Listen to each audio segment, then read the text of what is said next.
तो दोस्तों आज नवंबर की 16 तारीख है और आज का जो ये छोटा सा वीडियो है ये बहुत ही खूबसूरत से ऑर्नामेंटल प्लांट, ऐसा पौधा जो सेमी शेड या ब्राइट लाइट में बहुत अच्छे से ग्रोथ करता है। इसको फिलोडेंड्रॉन सीलोन गोल्ड या फिर कुछ इसको लेमन लाइम के नाम से भी जानते हैं, फिलोडेंड्रॉन लेमन लाइम।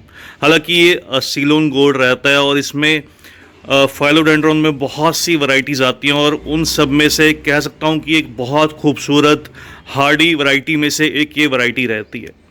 तो अगर आप, जैसे मैंने आपको बताया कि सेमी शेड में अपने गार्डन को एक बहुत खूबसूरत सी अट्रैक्टिव सी लुक देना चाहते हैं, एक कलरफुल लुक देना चाहते हैं, तो आप इस प्लांट को ग्रो कर सकते हैं, इसकी तरफ देख सकते हैं। ख़ास बात, नर्सरीज पर इस तरह के जो पौधे हैं बहुत ईजिली अवेलेबल भी रहते हैं। अगर प्राइस रेंज की बात करूँ तो अभी तक मैंने हालांकि इस पौधे को रिपोर्ट नहीं किया। मैं जब से इसको नर्सरी से लेकर आया था एज इट इज़ ही लेकर आया था, इसको बस एज इट इज़ ही मैंने रखा है। तो प्राइस रेंज की बात करूं, इस प्लांट के जो प्राइजेज हैं इसकी ग्रोथ पर वेरी करते हैं, कितना बड़ा पौधा आपको नर्सरी पर दिखाई देता है। इसके जो छोटे पौधे रहते हैं अक्सर नर्सरीज पर लेस देन 100 रुपये के आसपास की रेंज में दिखाई देंगे, लेकिन थोड़े से इस तरह से जो मैच्योर प्लांट रहते हैं, जैसे ये मोस्टिक पर लगा हुआ प्लांट है, तो इस तरह से जो थोड़े से बड़े प्लांट रहते हैं, मैच्योर प्लांट्स रहते हैं, तो उनका जो प्राइस है 200-250 तक वेरी करता है। इस प्लांट को भी मैं 250 रुपीज़ की रेंज में नर्सरी से लगभग कुछ 3-4 महीने पहले लेकर आया था और आपके साथ एक वीडियो नर्सरी शॉपिंग की शेयर भी की थी। ज़्यादा सर्दी या ठंड का जो मौसम रहता है, इन प्लांट्स का रेस्ट या डोरमेंसी का समय रहता है। जैसे जैसे हमारे यहाँ पर सर्दी बढ़ने लगेगी तो ये पौधे की ग्रोथ खुद ब खुद ही रुक सी जाएगी, तो उस समय पर इन प्लांट्स को रिपोर्ट करना सही नहीं रहता। इसलिए मैंने इस पौधे की इस समय पर रिपोर्टिंग नहीं की। इसकी अब मैं रिपोर्टिंग जो है वो नेक्स्ट मार्च करूंगा, जब नेक्स्ट सीज़न की जो मार्च का मौसम आएगा, जब क्लाइमेट फिर से नॉर्मल रहने लगेगा, उस समय पर करूंगा। एक जो और ख़ास बात इन प्लांट्स में रहती है वो ये रहती है कि ये जो पौधे रहते हैं ये इंडोर एयर प्यूरीफायर प्लांट्स हैं, ये हवा को शुद्ध करने वाले पौधे हैं। तो अगर आपके इंडोर में ऐसा स्पेस है जहाँ पर ब्राइट लाइट रहती है, वहाँ पर इनको ग्रो कीजिए।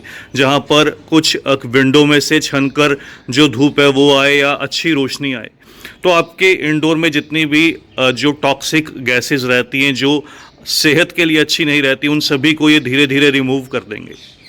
दूसरी जो इस पौधे में ख़ास बात रहती है वो ये कि इसकी देखिए लीव्स के बैक साइड में इसकी जो आपको स्टेम्स हैं वो पिंकिश कलर में नज़र आएंगी, जो इसकी खूबसूरती को चार चांद लगा देती हैं और बहुत इजी टू प्रोपगेट ये प्लांट रहता है। दूसरे सभी फाइलोडेंड्रॉन की तरह, जो भी आप फिलोडेंड्रॉन की वैरायटीज़ ग्रो करते हैं उसकी तरह सेम ये भी पौधे बहुत इजी टू ग्रो रहते हैं। देखिए मैं आपको यहाँ पर शो करता हूँ, इस तरह से इन प्लांट्स में जो एरियल रूट्स हैं वो डेवलप होने लगती है, इसलिए इनको same to same money plant की तरह इस तरह से मोस्टिक दी जाती है। जैसे जैसे मोस्टिक से इनको एनर्जी मिलती है, इनकी जो पत्तियों का साइज़ है वो भी बढ़ने लगता है।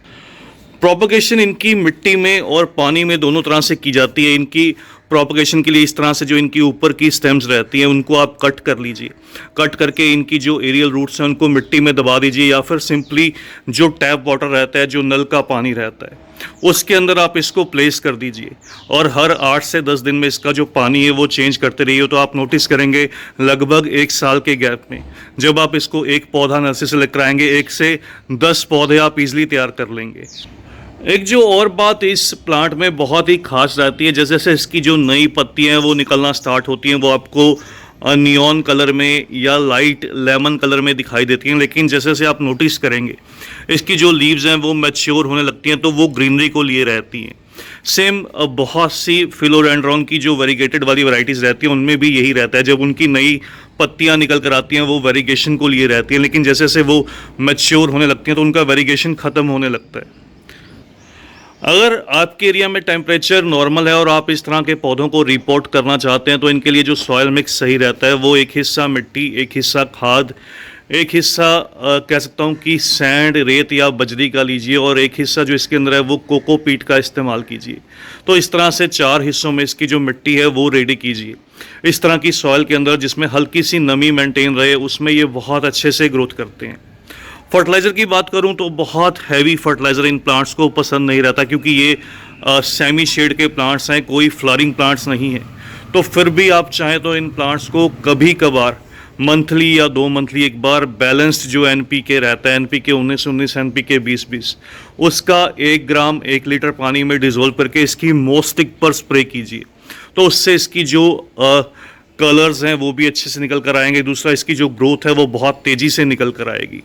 उसके अलावा आप इनको कंपोस्ट लिक्विड, जो भी आपके पास मैन्योर या कंपोस्ट अवेलेबल रहे, वर्मी कंपोस्ट, काउडंग, जो भी अवेलेबल रहे, उसका लिक्विड फर्टिलाइज़र बनाकर इसकी रूट्स के अंदर दीजिएगा। उससे ये पौधे बहुत अच्छे से ग्रोथ करेंगे। तो बस दोस्तों, बस ये थी इस प्लांट की कंप्लीट इन्फॉर्मेशन जो आपके साथ शेयर की। इस तरह के पौधे आप अपने गार्डन में ज़रूर ग्रो कीजिएगा, आपके गार्डन को बिल्कुल डिफरेंट सी अट्रैक्टिव से लुक देंगे। तो जल्द ही मिलते हैं किसी और नए टॉपिक के साथ, किसी और नई वीडियो के साथ। तब तक के लिए bye, happy gardening, take care.